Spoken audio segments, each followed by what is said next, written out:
जय श्री कृष्णा। राधे राधे प्रिय भक्तों। ओम नमो भगवते वासुदेवाय नमः। भगवान श्री हरि की कृपा सदा सर्वदा आप सभी पर बरसती रहे, आपका जीवन मंगलमय हो, इसी कामना के साथ में चलिए शुरू करते हैं आज का वीडियो। देखिए, मौनी अमावस्या अपने नाम के अनुसार मौन और साधना का व्रत है, मौन और साधना का दिन है।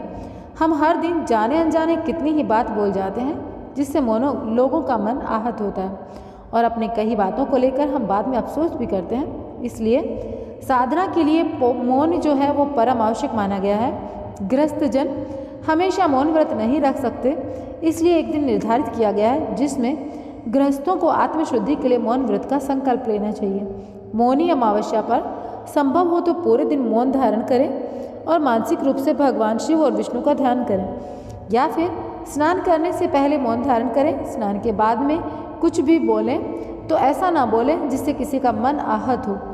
मौनी अमावस्या जो है, इसकी सबसे बड़ी बात है कि यह माघ कृष्ण चतुर्दशी के अगले दिन आती है। माघ कृष्ण चतुर्दशी को शिव जी का विवाह माता पार्वती से तय हुआ था और अगले दिन मुनियों और देवी देवताओं ने शिव जी की साधना के लिए उनकी उपासना की थी। भगवान विष्णु ने देवी पार्वती के भाई बनकर उनके विवाह संबंधी कार्यक्रम में भाग लेना स्वीकार किया था। और इन सबसे अलग मौनी अमावस्या की कथा यह भी बताती है कि सागर मंथन के समय जब असुर अमृत कलश लेकर भाग रहे थे, तब इसी दिन अमृत की बूंदें छलक कर प्रयाग सहित कई स्थानों पर गिरी थी। इसलिए मौनी अमावस्या पर प्रयाग सहित अन्य तीर्थों में स्नान करके दान पुण्य करने से कई गुना फल हमें प्राप्त होता है। देखिए, माघ मास में तिल, ऊनी वस्त्र, घी का दान बहुत ही पुण्यदायी होता है। इसलिए मौनी अमावस्या पर इन वस्तुओं का दान अवश्य करें। यह जरूरी नहीं कि आप बहुत अधिक करें, लेकिन अपनी श्रद्धा और अपनी क्षमता के अनुसार थोड़ा दान भी करके आप पुण्यफल प्राप्त कर सकते हैं। देखिए, व्यक्ति मृत्यु पश्चात उत्तम लोक में स्थान पाता है। जो भी ऐसे दान पुण्य करता है वह व्यक्ति मुनि पद को प्राप्त करता है। एक मान्यता है कि मौनी अमावस्या के दिन मनुष्यों के धरती पर लाने वाले प्रथम मनुष्य मनु ऋषि का जन्म भी हुआ था और मनु ऋषि के नाम से भी इस व्रत का नाम मौनी अमावस्या है। तो मैं आप लोगों को सिर्फ इतना कहना चाहूँगी, अब की बार यह जो मौनी अमावस्या है यह माघ मास में आती है, तो यह अब की बार जो माघ मास में 9 फरवरी को पड़ने वाली है। और इस दिन आप अपने बहुत ज़्यादा शुभ योग लेकर यह आई है, तो आप इस दिन दान पुण्य अवश्य करें और इस दिन का लाभ उठाएं। तो चलिए मैं आप लोगों को अब सुना देती हूँ मौनी अमावस्या की जो प्राचीन काल से जो कथा चली आ रही है वह कथा। तो आप भी सुनिएगा, अपने सगे संबंधियों के साथ में भी शेयर अवश्य कीजिएगा। कमेंट बॉक्स में लिखना जय श्री कृष्ण, राधे राधे। देखिए, मौनी अमावस्या की कथा को लेकर जो प्रचलित कथा है उसके अनुसार प्राचीन काल में एक ब्राह्मण परिवार कांचीपुरी में रहता था। पति पत्नी दोनों ही धर्मात्मा थे, धर्मपूर्वक अपनी गृहस्थी चलाते थे। इनका नाम देवस्वामी था और इनके पत्नी का नाम धनवती। इनके 7 पुत्र और एकमात्र पुत्री थी जिसका नाम गुणवती था। जब गुणवती शयानी हुई तो देवस्वामी ने धनवती से कहा कि पुत्री के विवाह के लिए अब वर देखना चाहिए। ब्राह्मण ने अपने छोटे पुत्र को बहन गुणवती की कुंडली दी और कहा कि ज्योतिषी से इनकी कुंडली दिखवा कर लाओ, जिससे गुणवती के विवाह की बात आगे चले। ज्योतिषी को कन्या की कुंडली दिखाई गई। उसने बताया कि विवाह होते ही कन्या विधवा हो जाएगी। ज्योतिषी की यह बात जब ब्राह्मण परिवार को मालूम हुई तो बहुत ज़्यादा दुखी हुए। इसका उपाय पूछा। ज्योतिषी ने बताया, हे ब्राह्मण, सिंगल द्वीप में एक पतिव्रता महिला रहती है जिसका नाम सोमा धोबिन है। यदि कन्या की शादी से पहले सोमा आपके घर आकर पूजन करे और अपना आशीर्वाद दे तो यह दोष दूर हो जाएगा। ब्राह्मण ने अपनी पुत्री गुणवती को अपने सबसे छोटे पुत्र के साथ सिंगल द्वीप भेज दिया। दोनों भाई बहन सागर किनारे पहुंचकर उसे पार करने के बारे में विचार करने लगे। जब समुद्र को पार करने का कोई रास्ता नहीं मिला तो दोनों भूखे प्यासे एक पीपल के वृक्ष के नीचे आराम करने लगे। पेड़ पर घोंसले में एक गिद्ध का परिवार रहता था। उस समय घोंसले में सिर्फ गिद्ध के बच्चे थे। वे सुबह से भाई बहन की बातों और क्रियाकलापों को देख रहे थे। शाम के समय जब गिद्ध की माता बच्चों के भोजन के लिए आई घोंसले में, तो बच्चों ने पेड़ के नीचे लेटे भाई बहन की कहानी अपनी माता को बताई। उनकी बातें सुनकर गिद्ध की माता को दोनों भाई बहनों पर बहुत ज़्यादा दया आई। बच्चों के कहने से उसने कहा, तुम लोग अब चिंता मत करो, मैं तुम्हें सागर पार करवा दूंगी।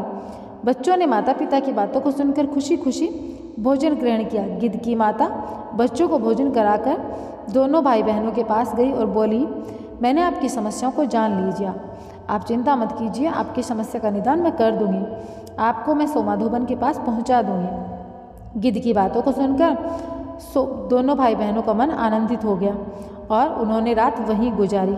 और वहाँ पर गिद्ध की जो बच्चों की माँ थी, गिद्धनी थी, उसने उन लोगों को कंदमूल ला कर दिया जो उन्होंने खाया और रात काटी।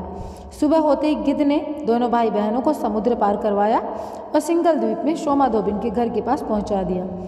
गुणवती शोभा धोबिन के घर के पास छुपकर रहने लगी। हर दिन सुबह होने से पहले गुणवती सोमा के घर को लीप दिया करती थी। एक दिन सोमा ने अपनी बहुओं से पूछा कि प्रतिदिन सुबह हमारा घर कौन लीपता है। बहुओं ने प्रशंसा के लोभ में कहा, हमारे अलावा यह काम और कौन करेगा। लेकिन सोमा को बहू की बातों पर भरोसा नहीं हुआ। उसे पता था उसकी बहुएं कितना काम कर सकती हैं। वह यह सब जानने के लिए पूरी रात जागती रही कि आखिर कौन है जो सूर्योदय से पहले पूरा घर साफ सुथरा करके लीप कर जाता है। सोमा ने देखा कि एक कन्या उसके आंगन में आई और आंगन लीपने लगी। सोमा गुणवती के पास आई और पूछने लगी, तुम कौन हो और क्यों हर सुबह मेरे आंगन को लीप कर चली जाती हो। गुणवती ने तब अपना सारा हाल सोमा से कह डाला। गुणवती की बातों को सुनकर सोमा ने कहा, तुम्हारे सुहाग के लिए मैं तुम्हारे साथ चलूंगी। सोमा ने ब्राह्मण के घर आकर पूजा की, लेकिन विधि का विधान कौन टाल सकता है। गुणवती का विवाह होते ही उसके पति की मृत्यु हो गई। तब सोमा ने अपने सभी पुण्य गुणवती को दान कर दिए। सोमा के पुण्य से गुणवती का पति जीवित हो गया, लेकिन पुण्यों की कमी से सोमा के पति और बेटे की मृत्यु हो गई। लेकिन सोमा ने अपना घर छोड़ने से पहले अपनी बहुओं से कह दिया था कि मेरे लौटने से पहले अगर मेरे पति और बेटों को कुछ होता है तो उनके शरीर को संभाल कर रखना।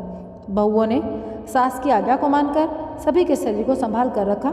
उधर सोमा ने सिंगल द्वीप लौटते हुए रास्ते में पीपल के वृक्ष की छाया में विष्णु जी की पूजा करके 108 बार पीपल की परिक्रमा की। इसके पुण्य के प्रभाव से सोमा के घर लौटते ही उसके पति और बेटे फिर से जीवित हो गए। इसलिए मौनी अमावस्या के व्रत करने वाले व्रतियों को यह कथा सुनकर पीपल की 108 बार परिक्रमा अवश्य करनी चाहिए और भगवान विष्णु सहित भगवान शिव जी की पूजा करनी चाहिए। इस दिन कोई भी तामसिक भोजन नहीं करना चाहिए। इस दिन विशेष ध्यान रखें, कुछ भी अपनी वाणी से गलत ना बोलें और अपने जितना दान पुण्य आप अपनी श्रद्धा अनुसार कर सकते हैं उतना दान पुण्य करें और तुलसी जी में भी दीपक अवश्य जलाएं। साथ में पीपल की 108 परिक्रमा करें और तिल का, घी का, जैसे कि मैंने आप लोगों को ऊपर वीडियो में बताया है वैसे दान करें। और मैं मिलूंगी आप लोगों से अब एक नए वीडियो के साथ में। अगर दी गई जानकारी थोड़ी सी भी अच्छी लगी हो तो वीडियो को लाइक कीजिएगा और चैनल पर पहली बार आए हैं तो चैनल को सब्सक्राइब कीजिएगा, अपने सगे संबंधियों में शेयर भी कीजिएगा। तो जय श्री कृष्ण, राधे राधे। भगवान श्री कृष्ण अपनी कृपा सदैव आप पर बनाए रखें।